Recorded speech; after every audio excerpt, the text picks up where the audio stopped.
Bom, gente, a gravação já está ativa. O capítulo de hoje faz parte de um ciclo de encontros que o próprio Erasto Felício, quando fez uma live com a gente apresentando o livro, a construção dele, as importâncias dele no território da Bahia, na Constituição da Terra dos Povos, ele salientou, né, essa última parte do livro como um lugar de maior profundidade nos aspectos espirituais ancestrais, principalmente quando a gente fala sobre a luta dos povos originários, dos povos tradicionais, da cultura africana. Então, é um lugar onde a gente pede licença, né, para acessar esses saberes, para se conectar com essas memórias. A gente sabe que a luta com os povos originários, com essas comunidades tradicionais, pretas, processos de aquilombamento não acontecem, né, sem que a espiritualidade esteja em igual equilíbrio com a materialidade. E isso, para a mente materialista, racional, da ciência conservadora, ocidental, é um pouco mais difícil de ser compreendida, às vezes acaba caindo no espaço do mítico, né? Mas que ciência não é mítica, sabe? Que ciência não constrói os seus postulados, as suas verdades, de acordo com a realidade que se dispõe. Então, aqui a gente está falando de um arcabouço mais amplo, né, de realidade. E, bom, eu vou começar lendo, né, esse começo, e aí depois a gente segue a leitura coletiva, levantem as mãos, vamos revisar, para todo mundo tá podendo se conectar diretamente com essas vozes, né? Ancestralidade, espírito. Ai, deixa eu aproximar um pouquinho mais.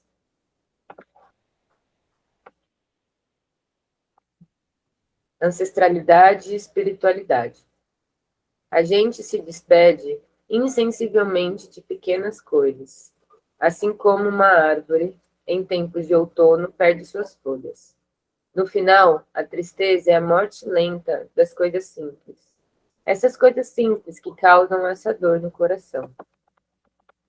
A gente sempre retorna aos velhos lugares em que amou a vida e então compreende como se fizeram ausentes as coisas queridas. Por isso, rapaz, não partas agora, sonhando com seu retorno, pois o amor é simples e as coisas simples o tempo devora. Demora-te aqui, sob essa luz forte do meio-dia, onde encontrarás, sob o sol, o pão servido à mesa. Por isso, rapaz, não partas. Agora, sonhando com seu retorno, pois o amor é simples, e as coisas simples o tempo devora. César Isela e Terrada Gomes, Canção das Coisas Simples.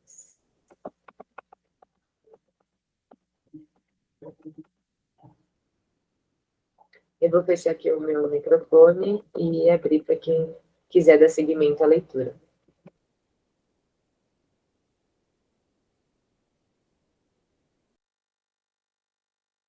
Boa noite, Emily. Pode seguir, querida. Gratidão.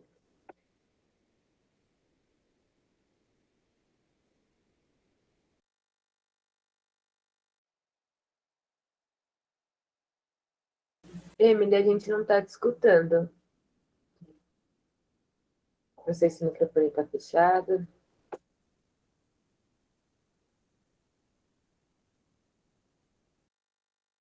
Apareceu aqui para mim que a Emily saiu.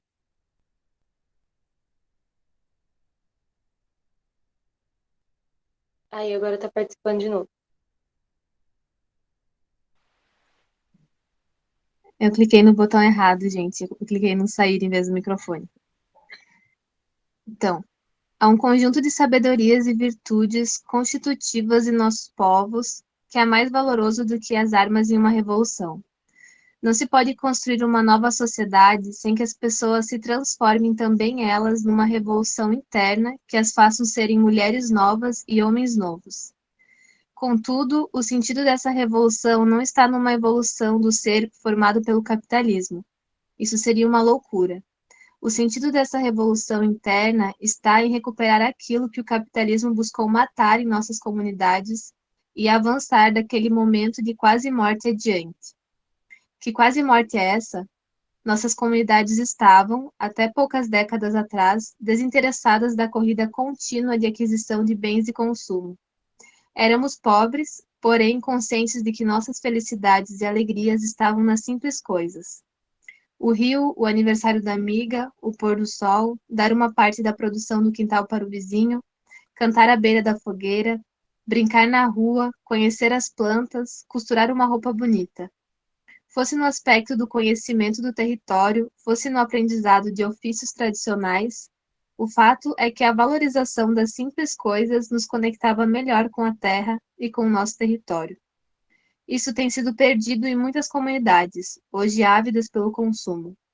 Esse é o estado de quase morte. E não falamos apenas desde as matas do sul da Bahia, mas ao conversar com companheiros indígenas do norte e quilombolas do sul do país, percebemos que a conversão dos jovens em consumidores é um desafio comunitário constante. É a juventude que tem sido assediada pelo garimpo, pelo agronegócio e pelo tráfico de drogas, etc.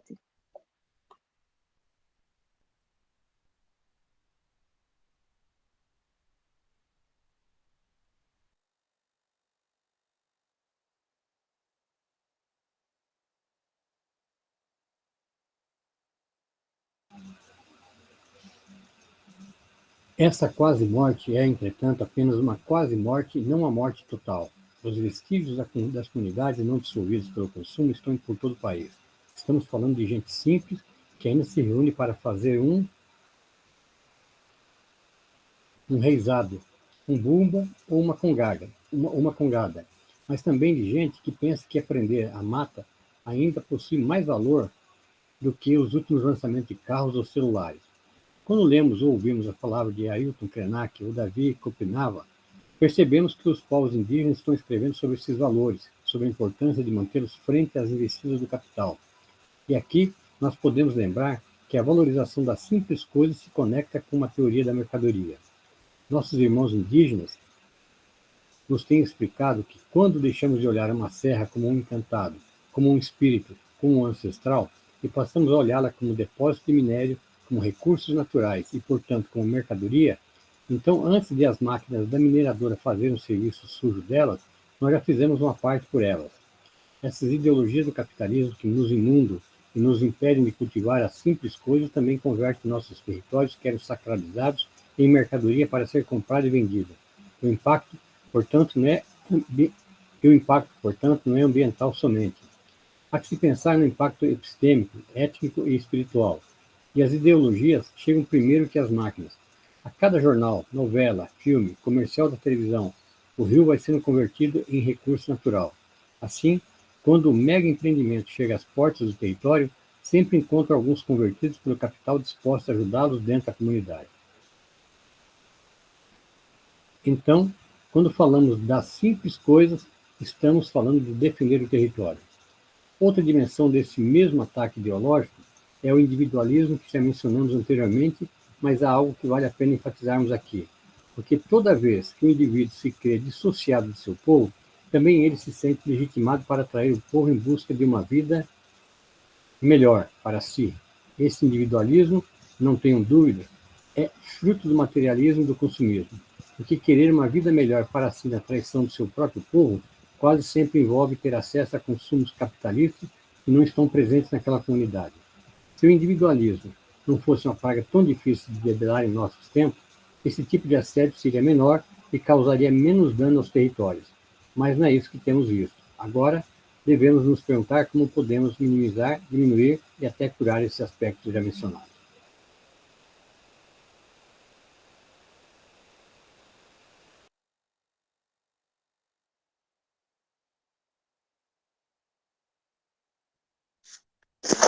A revolução que queremos construir não pode ser, como temos visto em muitos partidos de tradição marxista, uma aliada do colonialismo que não compreende, não respeita ou valoriza aspectos fundamentais de nossos povos. E aqui estamos falando especificamente dos aspectos espirituais e ancestrais de nossos povos. Toda grande novidade revolucionária da humanidade ainda parece brotar da Europa, e isso nos assusta. Tentam nos enganar, explicando para nós que a vacina virá do mesmo lugar onde se produziu a doença. Isto nos lembra muito o fato da Bayer ser dona da Monsanto. A primeira faz remédio, a segunda faz agrotóxicos. O colonialismo é uma força poderosa na Europa. Mesmo revolucionários muito radicais seguiram sendo racistas, seguiram torpes ao falar de nossos povos da América Latina ou África e, sobretudo, difundiram pesadamente o materialismo sem interpretar a realidade de nossos povos.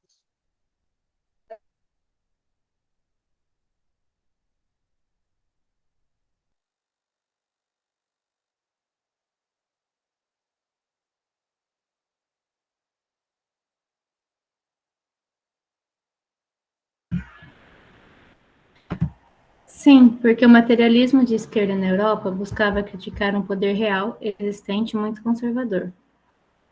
Este era o poder das igrejas cristãs, apoiadoras de monarquias, ditaduras e toda sorte de violência que o capitalismo europeu impôs ao seu próprio povo. Contudo, há que lembrar que a espiritualidade dos povos de nossos continentes latino, americano e africano é justamente vítima e inimiga desse mesmo poder que o materialismo de esquerda buscou enfrentar, o poder das igrejas cristãs. A máxima, portanto, de que o inimigo de meu inimigo é potencialmente meu aliado, não serviu aqui. E as razões vão da ignorância completa sobre nossas tradições até o puro racismo.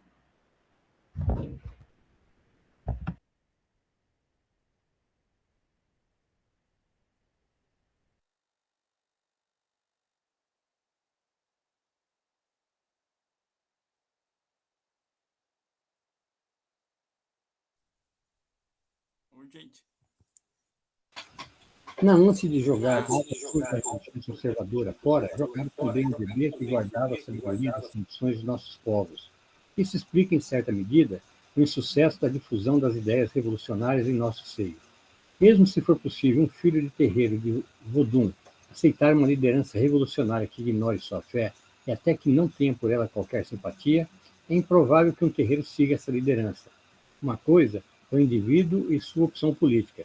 Outra coisa é a opção política de um território, como no caso de um terreiro, onde há muito mais gente e com muito mais força. A sabedoria das tradições deve ser diferenciada da religião. Isso não deveria ser uma matéria de discussão, mas há muita ignorância dentro do Ocidente a esse respeito. Enquanto a religião é o aspecto institucional, docente, dogmático, doutrinal e manifesto da experiência com o divino, a espiritualidade é o aspecto ontológico, discente, subjetivo, experiencial e oculto da aprendizagem com o divino. Essa diferença é importantíssima para esclarecer que, se é ruim para o povo o poder político que tem à frente um cardeal ou mesmo um pastor milionário, não devemos dizer o mesmo de gente que cultua sua fé ao conservar o rio, ao erguer uma floresta, ao dar comida em festas nas comunidades pobres, etc. Então, há que se enfrentar o poder político das religiões sem perder a dimensão da fé do povo e da sabedoria formada por ela. Samuel. E aí, gente, perdão o atraso, houve vários imprevistos aqui. Continuar a leitura, então. Na experiência revolucionária chinesa, Confúcio e Lao Tse, não sei se fala assim, não foram desprezados por materialismo que se acreditava fundamental para derrotar o imperialismo. O materialismo como ferramenta de análise não pode ser convertido em doutrina cética contra o nosso povo. E o povo não se idealiza. Não se pode dizer que seria melhor ou pior se tivesse ou não tivesse fé. Os povos e suas culturas, tradições e espiritualidade são um dado da realidade que precisa de interpretação em profundos estudos. É fundamental ampliar o conhecimento sobre os aspectos culturais para poder lidar com a complexidade proveniente deles. O caso chinês, inclusive, nos ensina que as doutrinas do Estado e da nação do confucionismo foram absorvidas pela revolução e a virtude e a retidão do comportamento de Lao Tse foram difundidas para construir o homem novo e a mulher nova chineses. Acreditamos que o avanço para a construção de gente revolucionária, de pessoas que vão superar o capitalismo dentro e fora de si está, de fato, ali, na quase morte das comunidades. É daquele ponto que avançaremos, porque ali está o nosso repositório de sabedorias que nos auxiliam todos os dias na manutenção da vida e da construção de dignidade em nossos territórios. E que sabedorias são essas? Diferente da banalidade da violência e repressão policial, que ocorre em muitos espaços urbanos desterritorializados, onde o volume alto de som, os xingamentos e o ato de estacionar na vaga de um vizinho leva a conflitos, brigas e chamados à polícia para reprimir o seu igual, nos assentamentos, quilombos, comunidades, aldeias, há uma cultura de resolução de conflitos. Essa sabedoria está viva e era abundantemente mais comum décadas atrás. Fosse um problema com a partilha de produção de um lote familiar, fosse um caso de agressão, os territórios não convidavam o sistema de repressão para passear em seu território. Havia, e ainda há, espaços de concórdia e conciliação que vão desde o aconselhamento dos mais velhos até a Assembleia do Povo para decidir sobre a justiça. E vejam, mesmo que se constitua um modelo de justiça comunitária, a sabedoria de fazer é algo que notamos com clareza que ainda está presente entre nossos povos, os quais ainda possuem alguém na comunidade que ajuda a distensionar os conflitos. Alguém quer ir? Essas sabedorias, porém, não são apenas no aspecto de apaziguar dores internas, mas também de congregar aquela gente em experiências de valorização da alegria, da atividade física coletiva, da festividade, da homenagem a uma companheira, de um dia de rio, das simples coisas, por fim. E essas congregações são o que mantém aquele povo unido no dia a dia, quando passam as emergências das sobrevivências. Sem essa congregação, não há condições de lutar unido, ou nas palavras de Cacique Babau, quem brinca junto, guerreia junto. São sabedorias, portanto, que fortalecem a relação com o território e seu povo, que fortalecem as condições de vida e luta. As Mameto e as Yalorixá são também guardiãs dos usos das plantas medicinais, dos banhos, das rezas, daquilo que fortalece corpo e mente, tornando-os mais preparados para defender nossas casas, para viver com mais dignidade. Os pajés são conselheiros, escutadores das memórias e guardam saberes de cada pedaço do território e do tempo, da geografia e da história. Território e memória são fundamentais para a fundação de qualquer territorialidade. Disso sabem muito bem os liberais, que tornaram obrigatório os ensinos de geografia e história nas escolas. Então, as dimensões espirituais de nosso povo não estão dissociadas de nosso chão. Essa é uma diferença fundamental entre nossas teorias e as teorias europeias. Enquanto lá se compartimenta tudo, aqui tudo se integra. E nós, então, não vamos pedir aos nossos mais velhos que não mantenham o conhecimento das ervas, das memórias, dos trançados, das madeiras, e joguem fora ou guardem para si a sabedoria dos inquisis, voduns e encantados. Pelo contrário, nós vamos nos orgulhar de cada conhecimento profundo de nossos povos.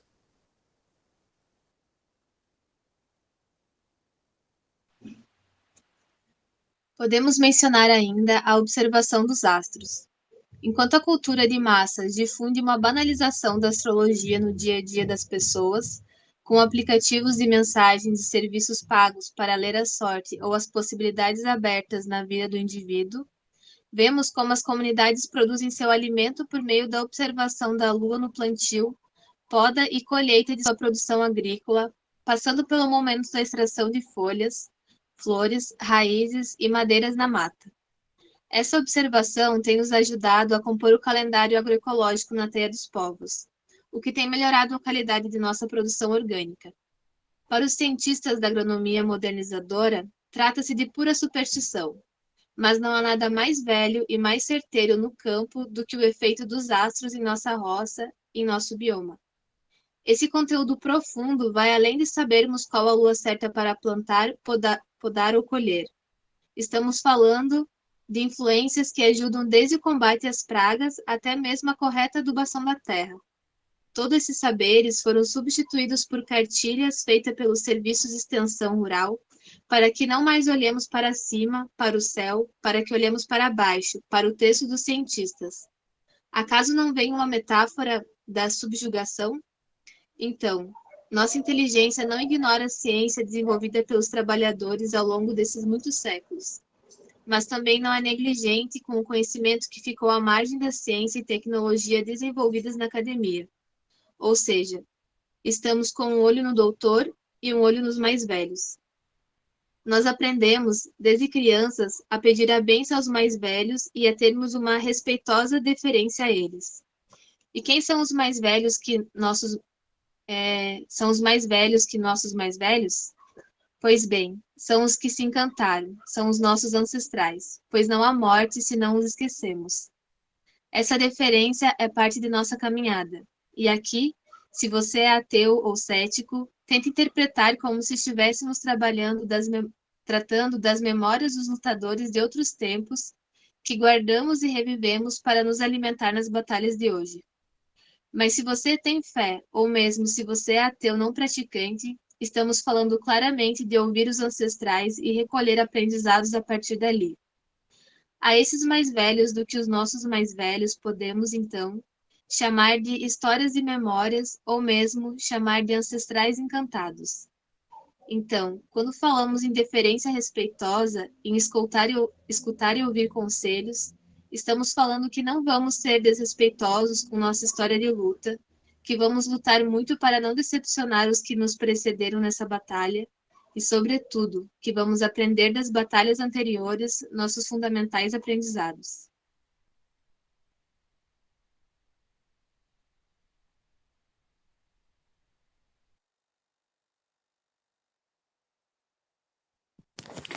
Então, na Teia dos Povos, durante uma jornada da agroecologia, é comum que escutemos os vivos que nos visitaram e escutemos os ancestrais que nos visitaram. Em 2019, nós erguemos um grande acampamento no coração das terras Paiaiá, e ali queríamos, dentre muitas coisas, receber as bênçãos do encantado cacique Sacambu Azul e conhecer a experiência da guerra e luta por seu povo e seu território. Importava estar na casa de gente tão valente, de gente que fez correr bandeirantes, gente que se livrou por tantos anos da colonização. E nós temos nos irmanado há tanto tempo com nossos companheiros dos povos originários que temos aprendido com eles que o pensamento crítico deles não se separa do respeito e da escuta a seus encantados como parte do preparo para a batalha. Ao ouvirem suas memórias e conselhos, quantas maldições evitaram? Quantos livramentos viveram? Nós não temos que negar isto. Não temos que fazer o papel do colonizador que negou a experiência de fé e a memória dos povos para instalar seu materialismo que idolatra o dinheiro. As companheiras e os companheiros de esquerda precisam, portanto, falar da decolonização apontando na concretude de sua ação como estão fazendo isso. Não podemos ser da boca para fora. Não podem falar isso e seguir continuamente nos apresentando autores, teorias e revolucionários europeus. Acaso se esquecem de falar de Ho Chi Minh, Sankara, Agostinho Neto, Amilcar Cabral e Mariátegui? Por que revolucionários que morreram como a russa nos servem como exemplo mais do que gente que está em pé hoje? sejam em territórios autônomos como os zapatistas no México ou mesmo territórios que já se defendem, como as guardas indígenas na Colômbia. Os exemplos vivos e que dialogam melhor com o nosso contexto abundam.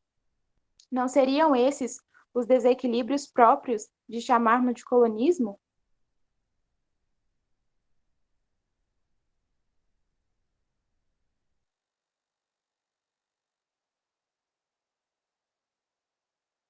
Acho que agora é você, Miri. Se tinha levantado a mão primeiro. Não, eu só não abaixei ela. Pode seguir. Beleza. Tá. Pensemos em cada revolução liderada pelas esquerdas. Sim, nós admitimos que elas possuíram um forte conteúdo ideológico, correto? Agora, pensemos em Canudos. Baraiada, Praeira, Cabanagem, na Federação Mongonhó, nas Guerras dos Guarani, nas missões em Palmares. Tá, beleza.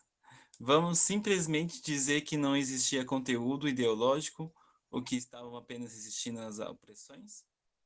O conteúdo ideológico desses grandes relevantes dos povos são como as visões dos próprios povos, e, por isso, a sua própria espiritualidade, concepção de mundo e a defesa de seu território, que não era outra coisa que um território ancestral ou um novo território rebelde, onde podiam guardar sua ancestralidade.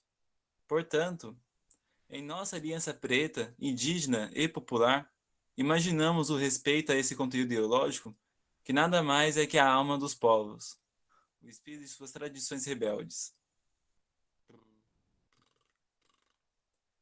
Por fim, precisamos falar sobre os aspectos das virtudes. A espiritualidade, a boa espiritualidade, aquela alicerçada no chão, na terra, no território, é uma espiritualidade que cultiva boas virtudes. Em qualquer espaço de fé, pode haver corrupção na tradição, mas, num local onde a tradição está vivida e forte, a boa virtude será um fruto. E um bom fruto nos faz reconhecer que ali há uma boa planta.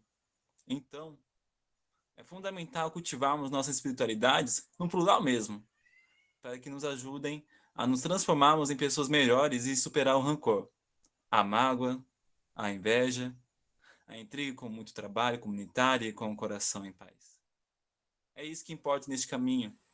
Para combater o inimigo, nós precisaremos de muita raiva digna, porque ele nos tem massacrado, humilhado de verdade. Nós não podemos ter outro sentimento que não a raiva contra o império, contra os racistas, contra os machistas. Mas o fundamental é que isso não gere um alto ódio. Um sentimento que nos machuque e machuque nossos amores, nossos filhos, nossas filhas. Isso é um erro. Nesse contexto, é importante que meditemos sobre nós, sobre nossos erros e nos desafiemos a avançar para evitá-los, não cometê-los. Superar aquele sentimento ruim que nos devolve por dentro e, para tudo isso, a espiritualidade é uma boa conselheira. Vai direito.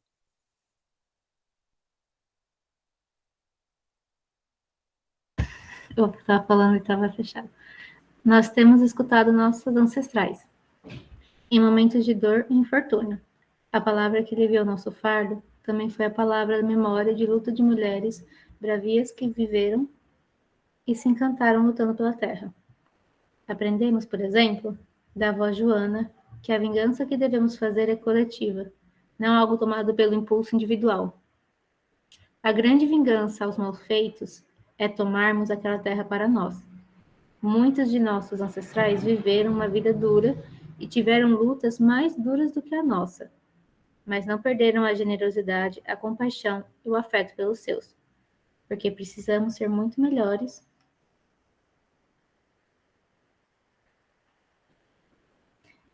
que nossos adversários e inimigos em qualidades internas.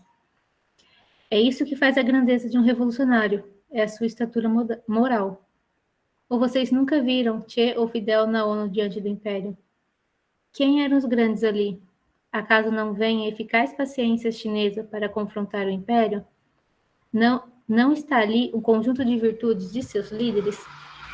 Acaso não vimos, em 2012, a marcha silenciosa zapatista que disse muito mais do que todos os palanques do mau governo mexicano? É nisso que acreditamos. A nossa estatura moral é muito importante na nossa caminhada e faz parte dessa estatura não deixar que o projeto de submissão ao individualismo e materialismo capitalista nos tire as referências do que nos precederam. É sobre isso nossa caminhada na espiritualidade.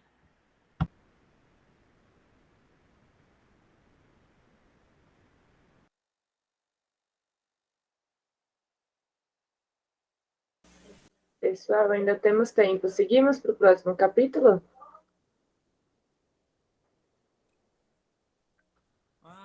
O próximo capítulo tem quantas páginas, mais ou menos? É o mesmo tamanho que esse. Como não participei no começo, não sei. Mas se for... Cerca de 20 minutos de leitura, 15. Acho que a gente pode continuar, né? Eu ia comentar isso. Podemos. Beleza.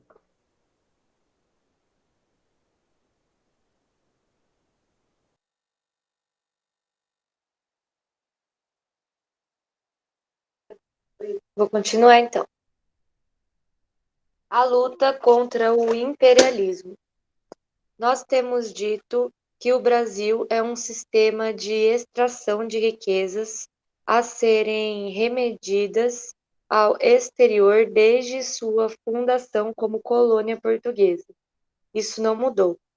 Em pleno 2020, nós vimos banqueiros retirarem mais de 50 bilhões de dólares do Brasil em meio a uma pandemia e crise social e econômica. O que significa isso?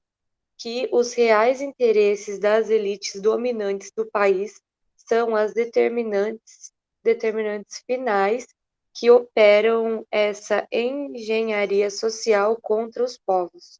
Essas elites brasileiras são, por seu turno, dominadas por um grupo estrangeiro que as utilizam para maximizar seus lucros, ou seja, os grandes operadores dessa violência estão fora do país.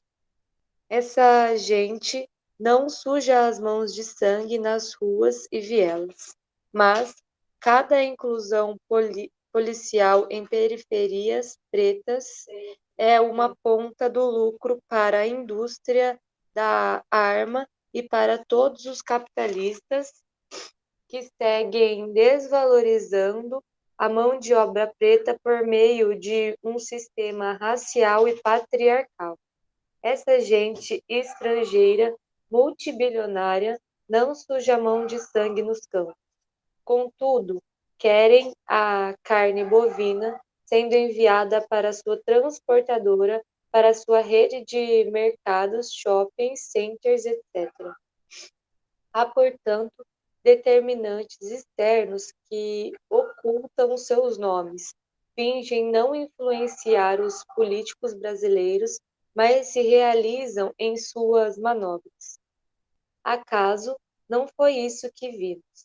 Nos últimos anos, quando o sistema de justiça perseguiu a Petrobras e, no lugar dela, empresas estrangeiras ocuparam setores estratégicos de produção, circulação e beneficiamento do petróleo? Acaso não temos praticamente dado nossos campos de petróleo às empresas gringas sem qualquer vantagem para nosso povo? Tudo isso é fruto da ação de petrolíferas multinacionais que usaram os políticos brasileiros, sobretudo a direita, para ferir de morte uma de suas maiores concorrentes, a empresa estatal brasileira de petróleo.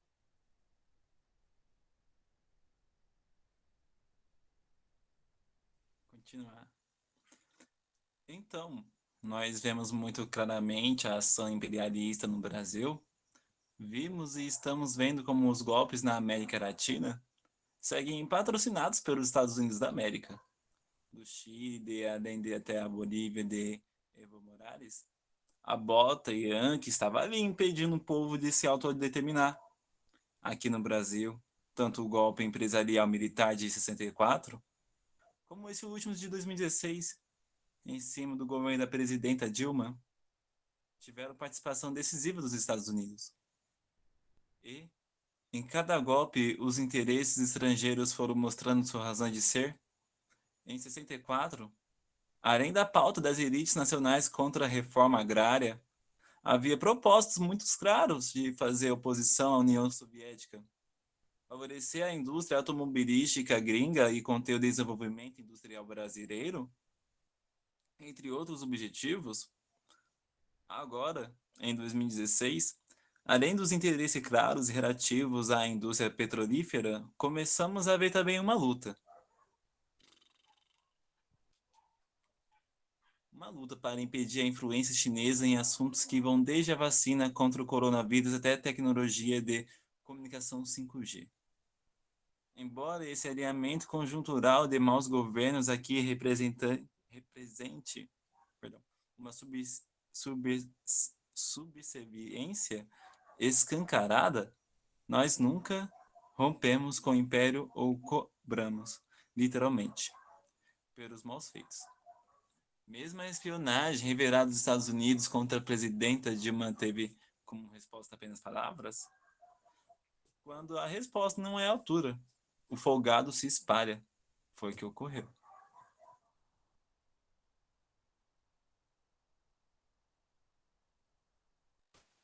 Como mencionado, vivemos uma crise estrutural do capitalismo.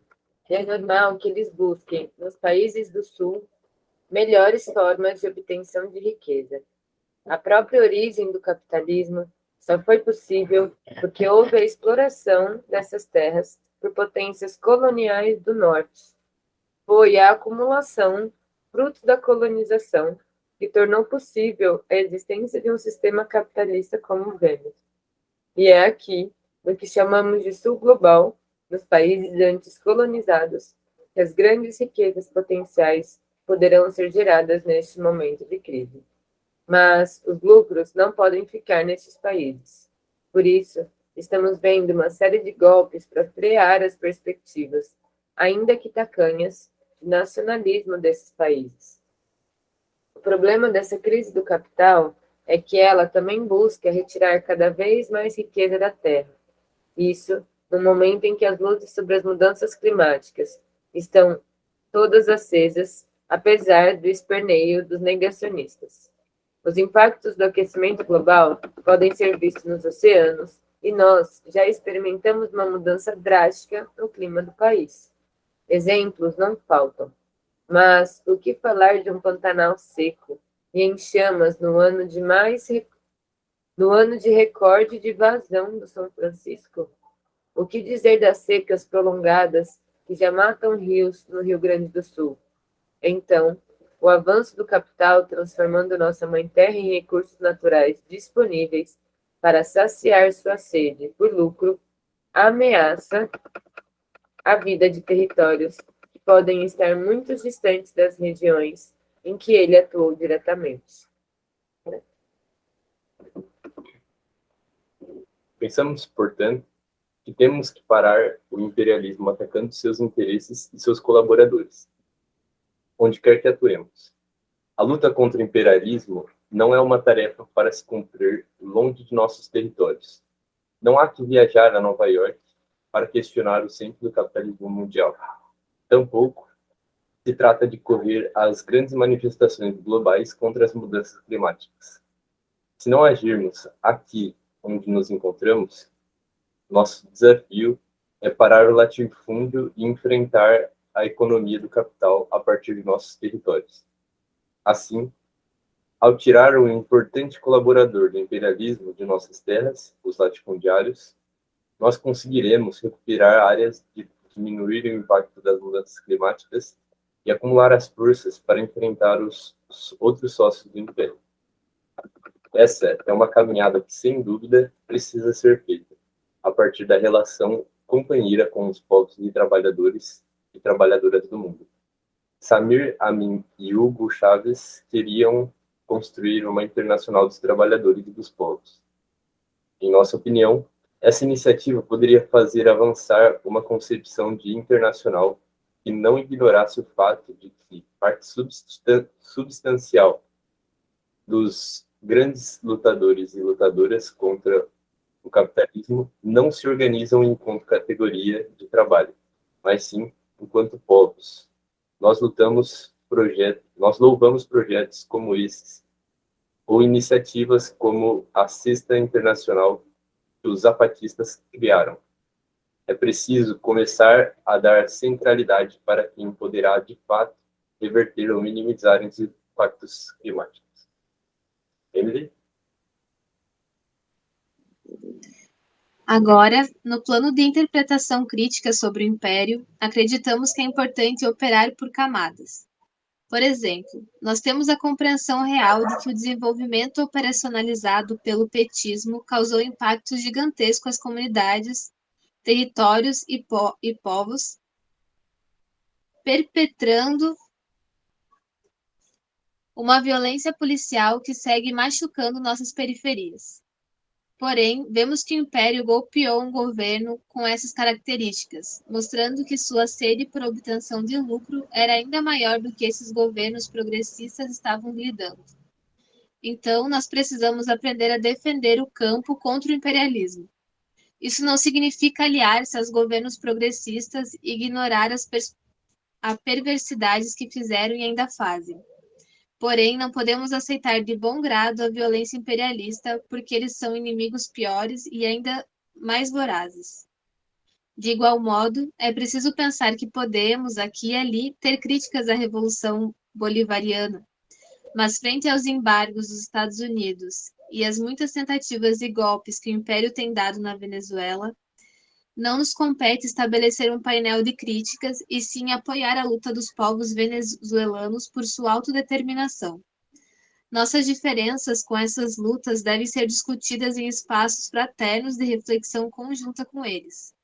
Contudo, a verdade é que estamos muito atrasados em qualquer aspecto da organização e da luta revolucionária para ficar sendo régua moral de gente que fez o seu trabalho histórico. É por essa razão que, apesar de enxergarmos grandes contradições no processo de desenvolvimento chinês e na sua caminhada de hegemonia no mercado global, compreendemos que nossa crítica deve ser dirigida, sobretudo, aos impactos que essa economia causa nos territórios, na extensa área do cerrado chamada Matopiba, fronteira agrícola impulsionada nos governos petistas, cujas siglas são as iniciais dos estados do Maranhão, Tocantins, Piauí e Bahia, por exemplo, e na colaboração com o processo de crise climática e ambiental. Querer apontar quais deveriam ser os rumos revolucionários da China, sem que a gente tenha sequer imposto uma grande derrota ao latifúndio, nos parece demais. E não é que não tenhamos reflexões e um amadurecimento crítico para ofertar. É sobre uma dimensão moral que nos orienta a primeiro mostrar que sabemos fazer e só depois ensinar aos demais. Nesse aspecto, o atraso revolucionário de nossa luta é imenso. Passo.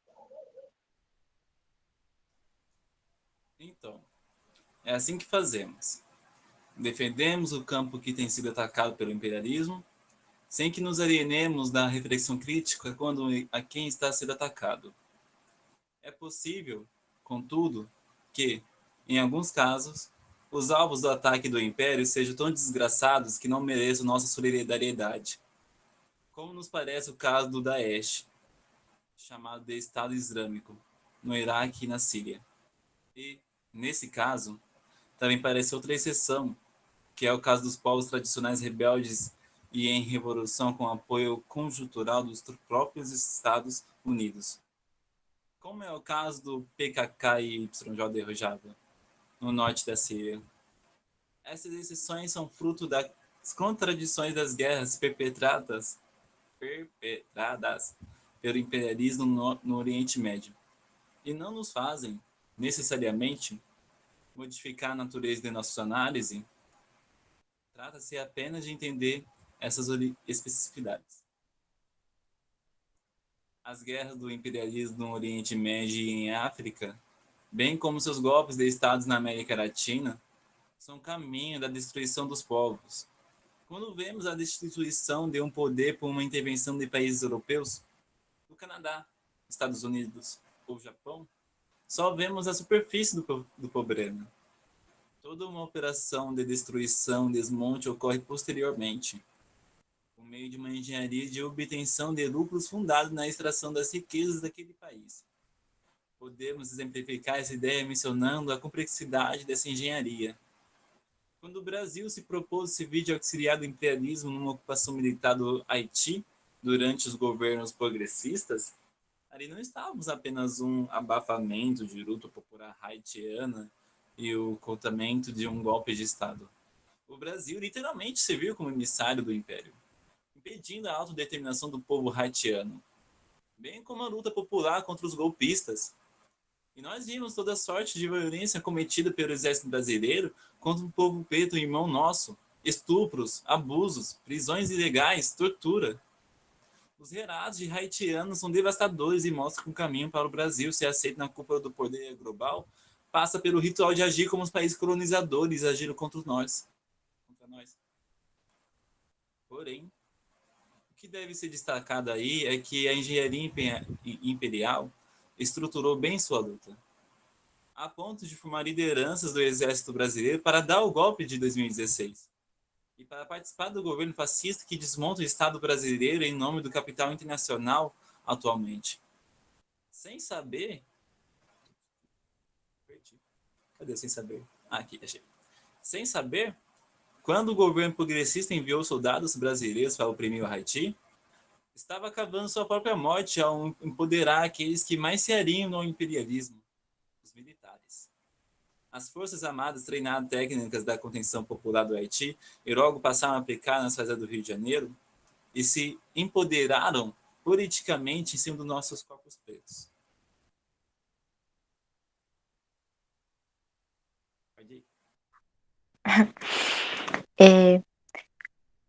O nosso combate ao imperialismo precisa, então, focar no que é a estrutura nessas terras. Quais são os principais interesses estratégicos? Quais são seus grupos de apoio ideológico? Uma das grandes vitórias do imperialismo em nossas terras é ceifar, desde a última ditadura, o sonho da luta rebelde pela revolução do povo brasileiro. Vivemos nesse aspecto uma rendição ideológica das principais forças políticas da esquerda na construção real da revolução, tenha ela qual natureza tiver.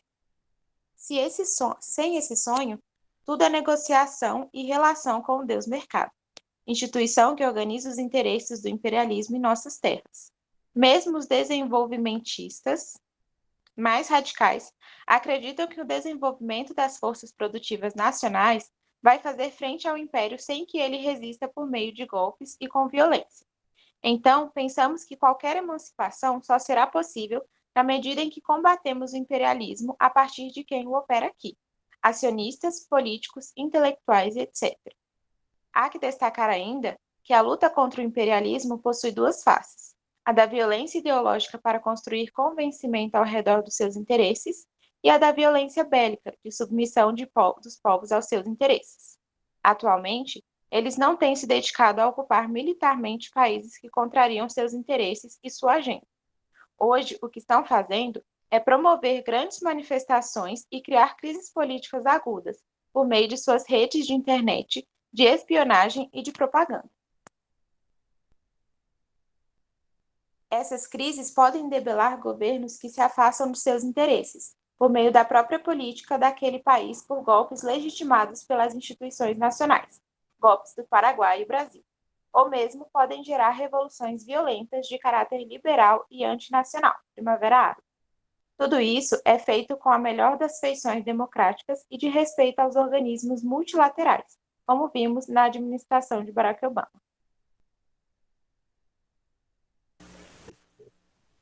Esse aspecto novo, que alguns chamam de guerras híbridas ou revoluções coloridas, é um ataque feito de diversas formas aos países. Uma guerra econômica, as sabotagens industriais, ataques cibernéticos, a criação de complôs de toda sorte de conflitos não declarados que desestabilizam uma governança. Essa nova forma não exclui o uso de seus exércitos, que podem vir a ser utilizados numa dada fase do conflito, como podem vir a ser, como ocorreu na Síria. Ali, o Império promoveu grupos contrários ao governo de Bashar al-Assad. Depois, permitiu o surgimento e o crescimento do Daesh, no Iraque ocupado por tropas estadunidenses. Não contente com o resultado, o governo dos Estados Unidos ainda enviou militares para apoiar e combater o governo sírio. E o desenvolvimento tecnológico permitiu parte dessa guerra fosse feita, mas não com homens em campo de batalha, mas com drones atacando desde o céu. A covardia alçada às condições de estratégia militar. A característica de poder promover uma guerra interna entre os próprios compatriotas de uma nação nos leva a ficarmos muito mais atentos ao fato de nossas grandes batalhas contra o Império se dará aqui, e não necessariamente em missões internacionais. Nesse aspecto, há que ter atenção redobrada às mobilizações massivas, que podem rapidamente sair do campo da esquerda para pautar transformações reacionárias na sociedade. É preciso construir consenso entre as organizações do povo para não permitir que a mídia, os intelectuais e os grupelhos criados pelo imperialismo desviem o caminho do poder popular. Mais do que isso, há de chamar a atenção para o fato de que nosso terreno de luta precisa ser sempre focado na tomada de meios, na construção de territórios, pois estes são de natureza claramente popular. Se, ao final de uma marcha, ocuparmos um prédio abandonado para gerar moradia, então dificilmente essa manifestação terá o signo rebelde deturpado pela mídia. É preciso, assim, dar sentido de movimento às grandes manifestações urbanas. Elas podem dar desde a ocupação de uma fábrica falida até mesmo a arrecadação de fundos para dar abrigo a trans expulsas de casa. O que uma manifestação não pode se dar mais ao luxo, em termos de guerra ideológica, é uma manifestação meramente simbólica. E para nós, isso está claro. Quem possui os grandes meios de comunicação para operar o campo simbólico de interpretação por parte do povo é o grande capital. Sejam emissoras de TV aberta ou empresas de redes sociais. A ocupação de significação e manipulação do sentido das manifestações populares seguirá quando o povo não mais estiver reunido e capaz de disputar seus significados. O que parece ser apenas uma guerra de narrativa é, de fato, uma guerra que usa nossa luta e dor contra nossos próprios interesses. Aqui a gente encerra o capítulo, sobrando somente, né, o último capítulo, que vai ficar para depois da Bahia, que é, né, por fim, romper com a ilusão. Mas, bom, a gente tem aí uns minutos para começar a discussão. Se alguém quiser começar.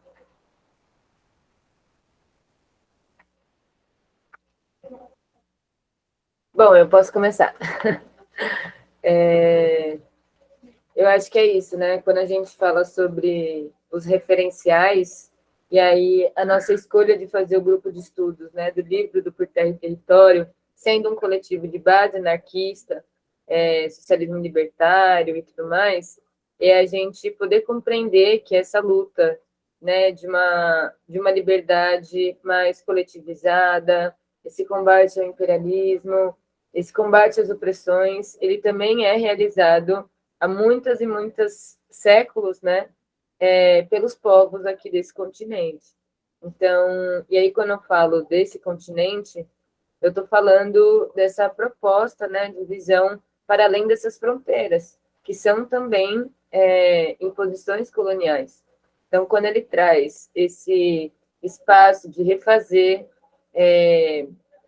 a visão de quem são aqueles aos quais a gente aprende, né? Quem são as revoluções que a gente se inspira, o que que sobressai nas nossas ferramentas de luta, se é um Estado, um governo, ou se é um povo, né? Isso tem importante impacto no que a gente constrói politicamente na prática. Então, quando a gente está num território, por exemplo, aqui em Bauru, no Manchester, como que a gente escuta aquela liderança comunitária a partir dos referenciais que ela se dispõe, né?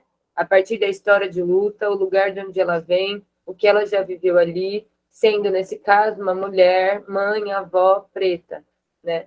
Então, esses referenciais europeus não contemplam muitas singularidades e especificidades da luta que a gente vive aqui. Então, esse epistemicídio que ele fala e que o povo preto muito se discute, né, com o apagamento dos conhecimentos africanos e a apropriação disso, como isso compromete as nossas alianças. Como a gente construi alianças com esses povos, se os nossos referenciais de luta, de heroísmo, de uma revolução que deu certo, não são aquelas aos quais a gente próprio se identifica, enquanto um país, né, um território colonizado, enquanto um território riquíssimo em diversidade alimentar. E aí, quando a gente fala de riqueza, é poder também flexibilizar aquele pensamento que não é uma riqueza do capital, né? É uma riqueza da vida, o que produz vida, o que produz biodiversidade. Então, isso me chama muito a atenção, né? E é por isso que a gente aqui se mantém próxima da teia dos povos, né? Aprende com esses referenciais, é por isso que a gente deseja ir para a Bahia e traz essa jornada de agroecologia, assim como muitos outros encontros e movimentos, como esse espaço de reescrever quem são esses mestres, essas mestras, quem são esses referenciais, quais são essas memórias aos quais a gente busca para reconstruir a história de hoje. Então, eu acho que isso é muito forte, né? Principalmente agora que a gente está entrando num cenário que defende a democracia, que defende uma presença, né? uma gestão de um Estado democrático. O que é democracia nesse caso, né? Para onde o nosso olhar está direcionado? Quais as nossas vitórias vão se basear em quê, né? Em quem? Isso é algo que o mestre Joelson já fala em outros capítulos, mas aqui ele traz essa profundidade histórica, né? Eu acho isso fundamental.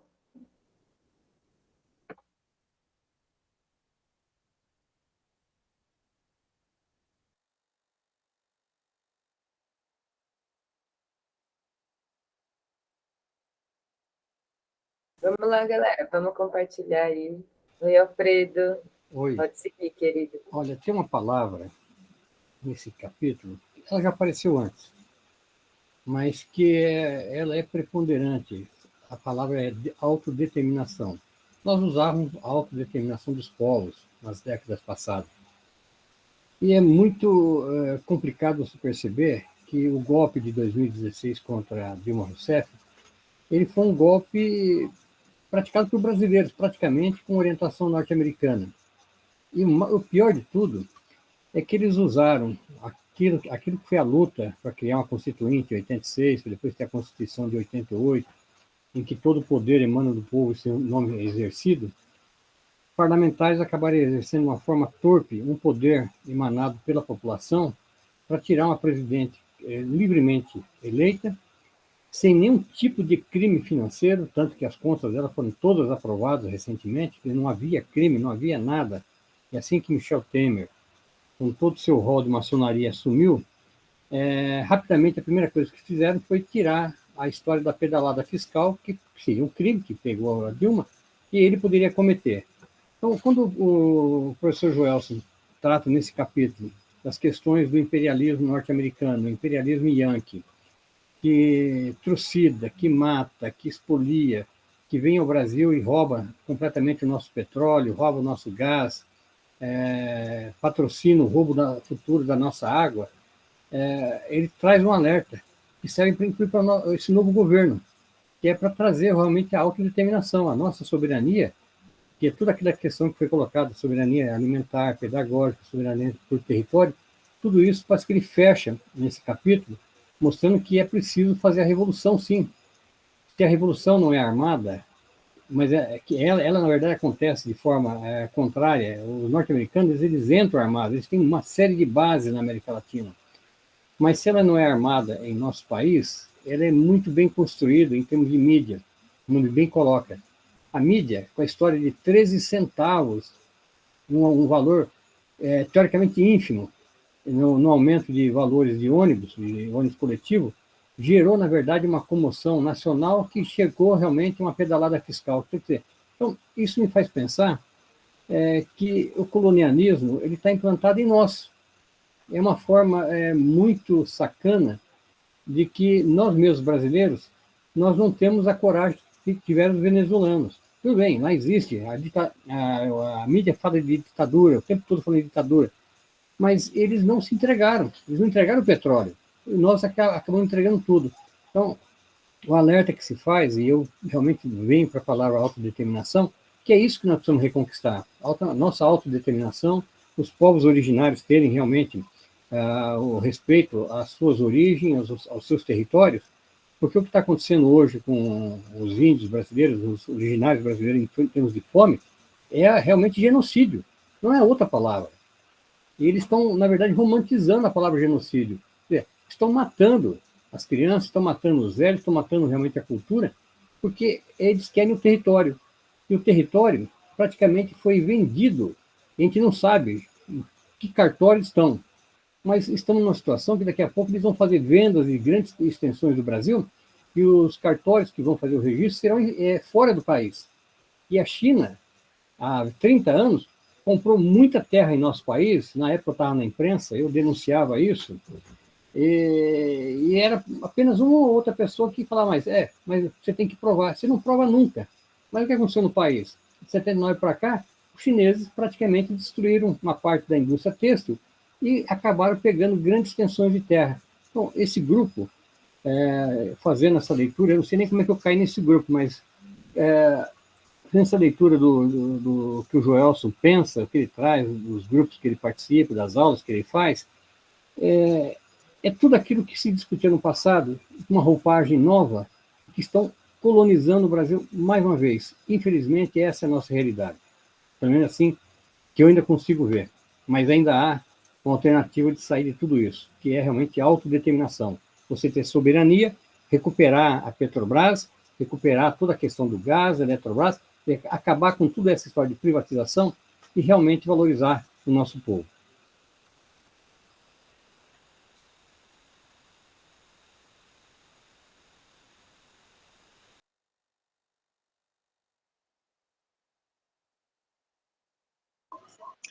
Oi, vou pegar a palavra.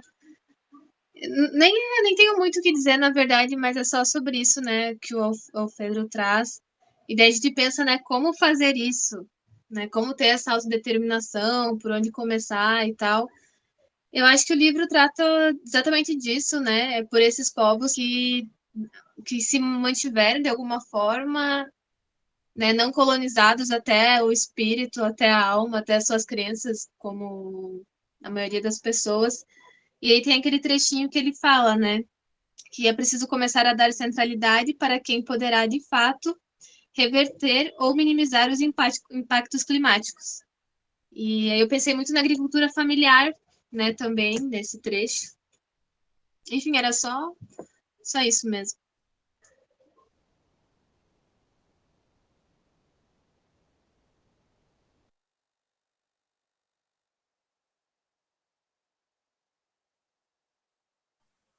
Eu vou. Hoje não tem também muitos pensamentos formados ainda que queria expressar. Mas só queria, sei lá, esse texto, sei lá, trouxe um sentimento de raiva quando estava lendo aquelas palavras, assim, né?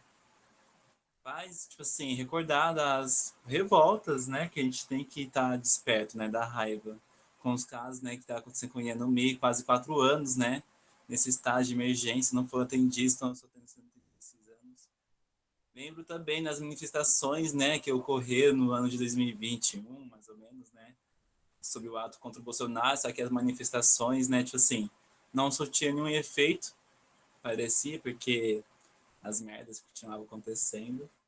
E a revolta, né? Tipo, nossa, vontade de quebrar tudo, né? Tipo, invadir as lojas, sei o quê, papapá, destraçalhado. Mas é bom ler o capítulo todo, né? Tanto tem o capítulo da sobre a autodefesa, saber, né, de como organizar essa nossa raiva, né, no caso. Aí, sei lá, ia comentar que esse capítulo trouxe sentimento de uma raiva organizada, sei lá. Ele faz perceber, né, que a gente está sendo educado nas escolas, né, cadê nossas referências, né, atuais, tipo, tem um canal do YouTube chama, da Rita Von Hutt, esqueci o nome dela, Tempero Drag, se não me engano. É muito bom, tem uns conteúdos bem fodas. Aí aborda, né, que tá meio que faltando, né, tipo assim, uma cultura negritude, sabe? Tipo assim, da gente ter uma vivência, né, com as raízes africanas, né, indígenas, perceber outras formas de vivenciar, né, com a natureza. Bom, resumindo é isso, gente. Vou encerrar aqui. E também queria agradecer a Vitória também pela força que está realizando pelos trabalhos ali, também com essa aliança com a Teia, tipo, desde os corre que ela fez com a jornada em São Paulo, tipo, só tá fortalecendo. Isso é foda, mano.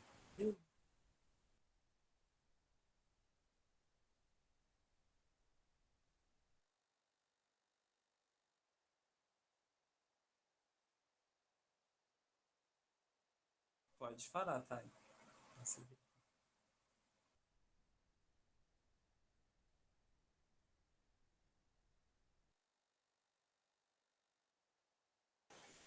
Seu microfone tá desligado, amor.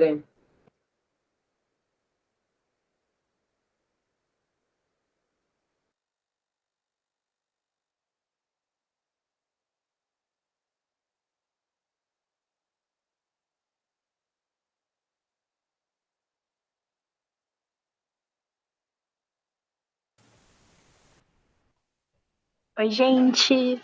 Perdão a demora, tô aqui com um leve delay, muito longe, fazendo muita coisa, mas eu tô ouvindo. Não pude ler, mas tava cozinhando e ouvindo vocês falarem. E primeiro que eu acho que vi, você contemplou basicamente o que eu queria falar. Eu acho que seria só um complemento da sua fala. De como esse pensamento, né, é totalmente branco e colonial no sentido vindo, né, da Europa, ainda ressurge totalmente no nosso modo de organização.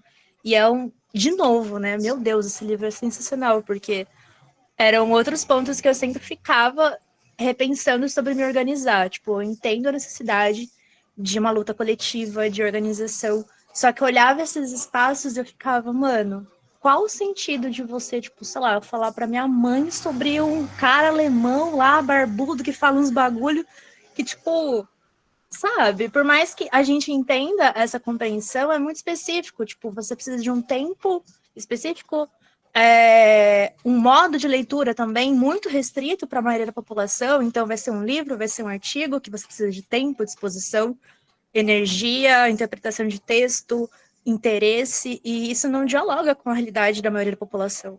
E não colocando como se ela fosse, tipo, meu Deus, né, a periferia não tem condições intelectuais de entender isso, não. Mas, tipo, mano, com quem que você tá dialogando? Como você tá dialogando, sabe? Tipo, são várias fronteiras para se colocar dentro de um diálogo para somar para a luta. Então, não uma crítica direta, né, enfim, organizações, mas, tipo, eu sentia esse entrave de não conseguir adentrar esses espaços que eu queria, tipo, me buscar por mais informações, por formação, por algo que fizesse sentido dentro da minha luta, só que eu nunca me sentia confortável, saca? E sempre ser um espaço, assim, muitas vezes, nossa, que livro você leu, que cara você segue, que, tipo, a gente fica tanto pensando nesses status que são coloniais, né, tipo, ainda baseados em livros, em artigos, e a gente não dialoga, a gente não consegue conversar com a pessoa da esquina, saca? Que tá falando literalmente a mesma coisa que você.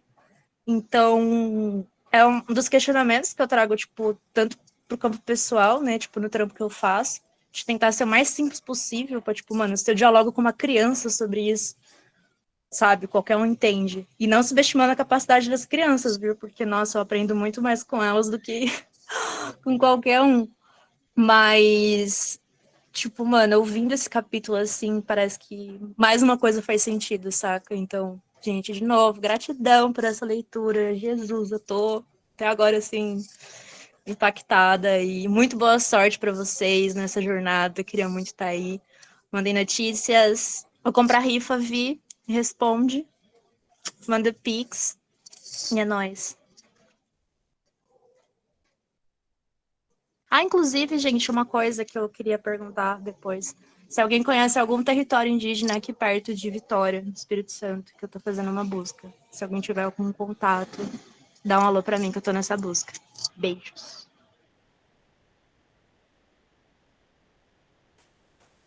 Amiga, eu vou entrar em contato com um parente tupiniquim que eu tinha comentado com você, para ver se ele está lá pelo território. Se ele tiver, eu passo contato para vocês comunicarem. No Espírito Santo também tem os Guarani Boá. Acho Também que tem. vale a pena dar uma procurada também. Boa! Boa. Valeu, gente. Até achar os Guarani, na verdade, né? Eu queria também já engatar aqui, né? E falar sobre o que disse no capítulo ali, que o Samu e a Tori me trouxeram, a Tainá também agora, que lembrar de que é uma guerra ideológica também, né? Eles vêm, o imperialismo vem já desde a escola, na nossa formação, ensinando que o Brasil foi descoberto, e tem toda uma parada errada aí na nossa cultura, e esse último governo soube disso, né? E ele explorou isso de algumas formas, tanto que quando a gente conversa com as pessoas que já estão chapadas nas ideias do que o Bolsonaro fez, né, e o governo dele todo, eles falam bastante assim, não, isso daí é ideologia, é coisa de ideologia, como se ideologia fosse uma coisa necessariamente ruim. Mas você parar para pensar no que diz a ideologia imperialista e o que diz outras ideologias assim fazem mais sentido, no meu ver, a gente vê que é um jogo sujo mesmo que eles estão fazendo e a gente tem que se organizar mesmo e fazer com que isso pare, porque no final a gente já sacou já que é o colapso de tudo, né? E estou grato também aqui por estar com vocês e muito bom esse livro mesmo. Chega a arrepia, assim. Valeu, gente. Estamos no finalzinho, mas ainda tem tempo para falar das companheiras aí, se quiserem se pronunciar. Eu tava pensando numa coisa aqui também, né, sobre o capítulo da ancestralidade e tal, sobre os mestres e as mestras também, né, a gente tem que dar muito valor, eu acredito, né, honrar muito esse conhecimento que não tá nos livros, né, e é estando junto com eles mesmo que a gente vai aprendendo, porque, como tá mesmo falando no capítulo sobre as histórias, né, essas coisas que viram memórias e que realmente não estão em livros, né, são coisas que são passadas através de contos, de história e da convivência, da vivência mesmo, né? Nos territórios e com esses mestres que são geralmente os mais antigos, assim, né? Então, sei lá, dá muito valor a isso mesmo, honrar muito essa tradição que é passada nessas histórias, assim. E, eu acho que é isso, foi o que mais me pegou, assim, né? Pensando que a gente não pode deixar nunca isso morrer.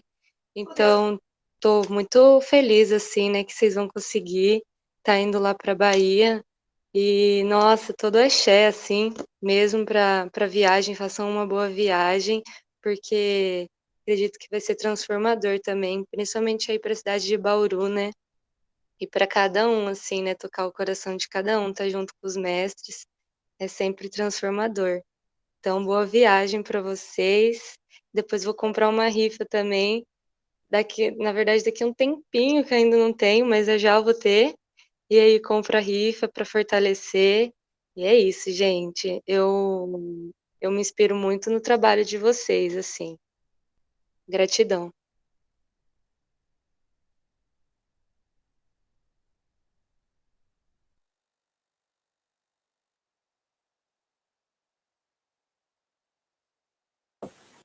Antes da gente encerrar, Ju, você gostaria de comunicar?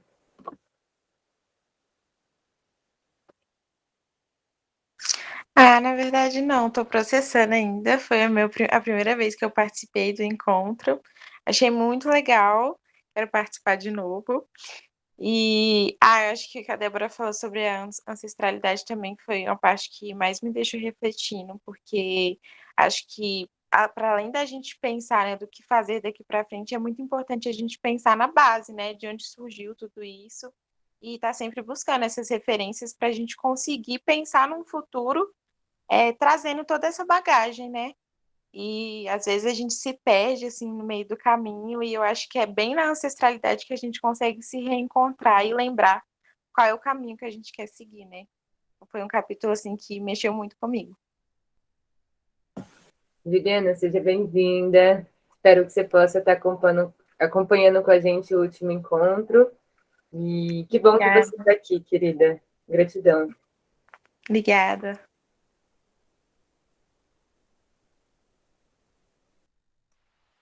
Gente, só antes, né, da gente encerrar, eu queria compartilhar enfim, um sonho, uma ideia, uma coisa que eu acho que ia ser muito foda se acontecesse, que eu volta e meia imagino, que seria o Mano Brown entrevistar o mestre Joelson no mano a mano, sabe? E eu acho que tem muito a ver com essa coisa do papo da ancestralidade também, né? Que a gente leu hoje e os assuntos que rolam lá. Mas aí pra gente pensar, sei lá, fazer um mutirão assim para comentar lá no, sei lá, no Instagram do Mano Brown,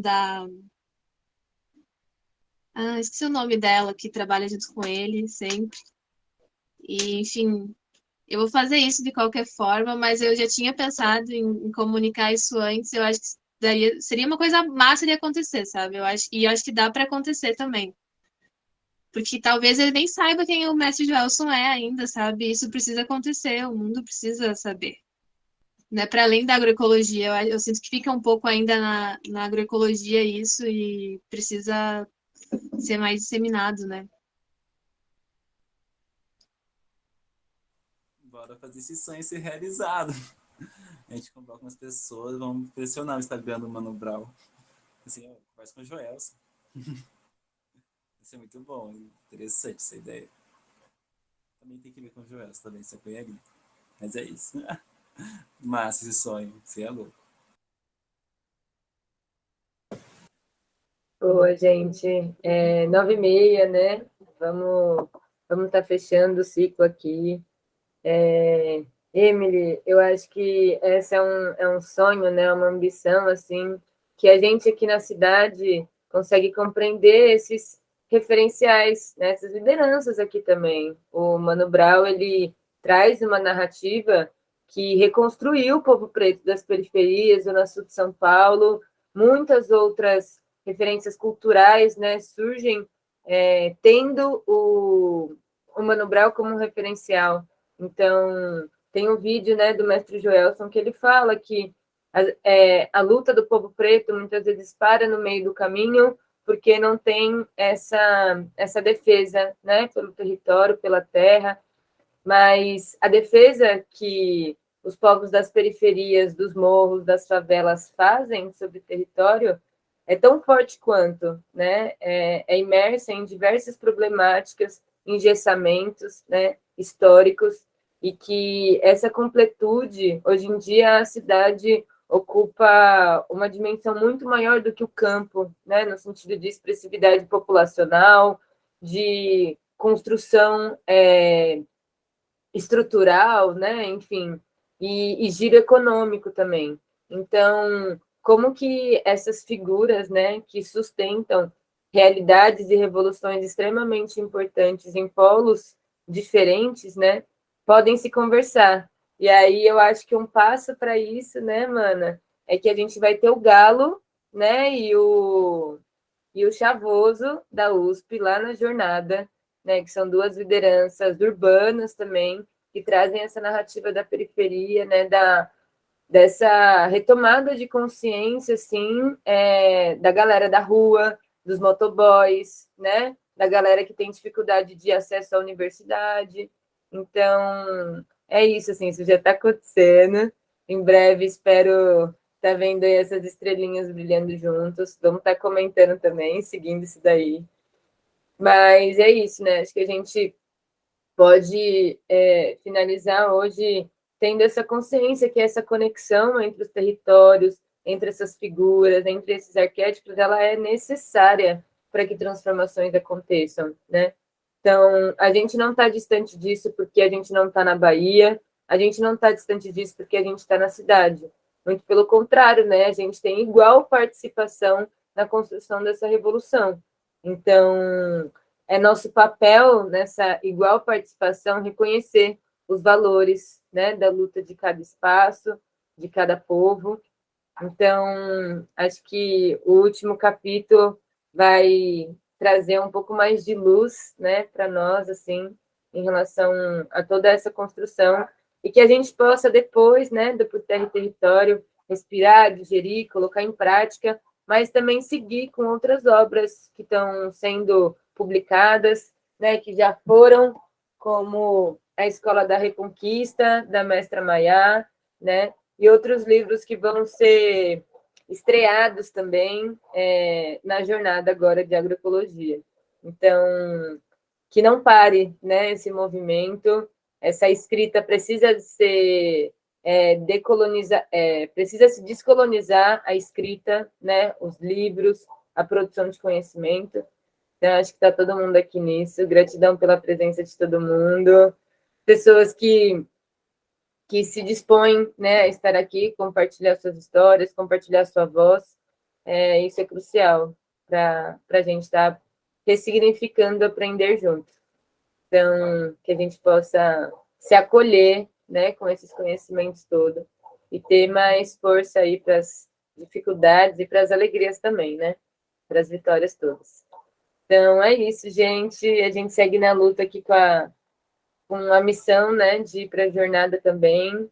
Então, a força de todo mundo é importante nisso. A gente já tem outros companheiros e companheiras lá presentes no território, e é um espaço que passa o quilombo, né, Conceição de Salinas, é um lugar de grande ameaça dos latifundiários, da especulação imobiliária.